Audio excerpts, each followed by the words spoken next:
Unboxing some new ore cars today here on the Sharpnack Limited.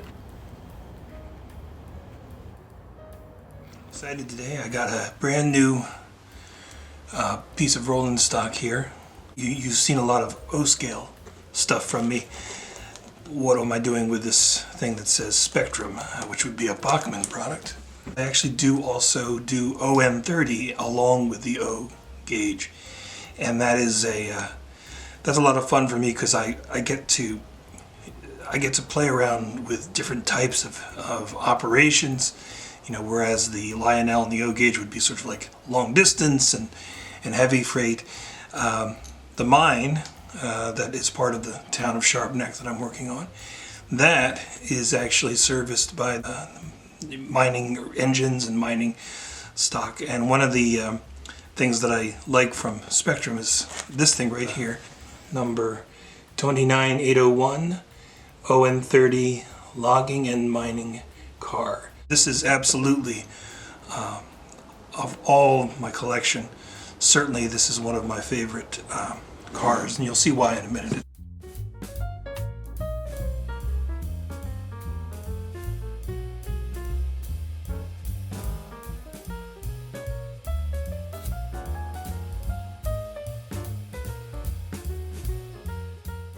Very tight fitting box. Oh, but it's going to be so worth it. I've gotten many sets of these, but I'm always excited to crack open a new box. And here they are. Here are the mining cars. They're wrapped and very nicely packed in foam. You get 3 to a box.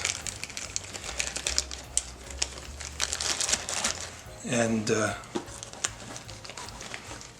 these are very nice because of the detail that they provide. First of all, the finish, it's a matte finish, so it's not too shiny. And if you sort of squint your eyes and you take a nice photograph, they take good photographs. I believe these came from an older brass prototype model that was done back in the day, like in the 60s and 50s. But Bachmann used that same type of tooling, but they used their own materials on this. The detail on this little card is something that I feel like I find something new every time I look at it closely. Certainly the wheels and the assembly, sort of the truck assembly down below, and the springs and the structural system surrounding the bottom of the car, and then seesaw or sort of pivot arrangement, which allows the entire thing to dump either side. So here's an example of it working, going that way, or we can go the other way. You can see this is all die cast. These little chains are very nice, and they are already rusticated with a sort of a rusty look. What I do like to do sometimes is to take those and put them in these sort of hand pulls, if you will, for the person to pull it back down. These sometimes actually get caught one of the points or something like that. So sometimes I usually, once I take these out of the box, I usually put that inside there and sort of take up some of the slack.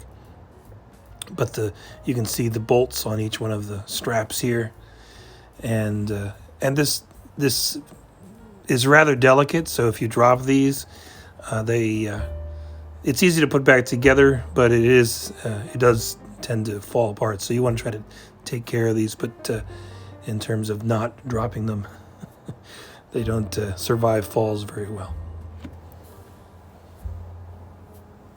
So the modifications that I do to them, I generally try to just add a little bit of rust and a little bit of grease and grime because these are ostensibly mining cars. I also like to add a number at the top, just so I imagine the workers can distinguish which one is which, because the idea of the conversation can go, I'm having a little trouble with Orcar 9. Can you please take a look at that? We have to fix that one. So as you can see here, there are this is exactly what will happen over time. These chains will get everywhere, so I have to go back through and put these back in there just to sort of take up the slack a little bit. This one, I believe, fell down, and I was able to fix it again. I've seen some very clever modelers use a solenoid or maybe even a piece of piano wire to come from below to activate this. But yeah, that's something that we will take a look at as the model and the layout progresses. So here are the two new ones. As you can see, they have a little bit, they haven't been weathered the way that I've done this one, and I still have to apply their own number on there.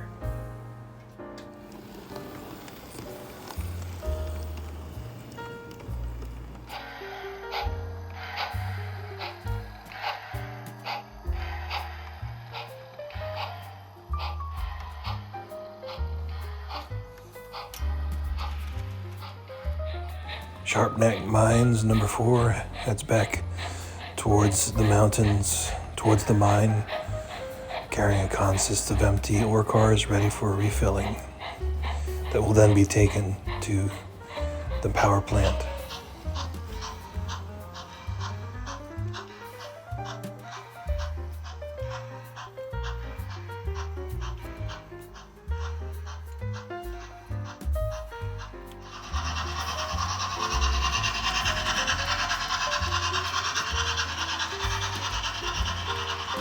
It's a common occurrence for the workers at the Vetter Dork factory to see both the 2295 Pennsylvania and the Sharpnack number 4 going back and forth between the mines and the brick factory.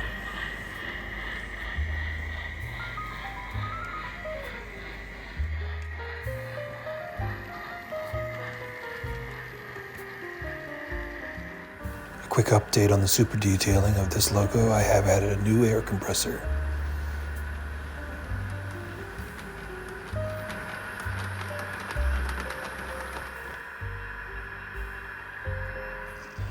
Thanks for watching the Sharpnack Limited today. We'll be back soon with a new video about the Lionel turbines, a review of their features and history. Please consider liking and subscribing to my channel to get more updates.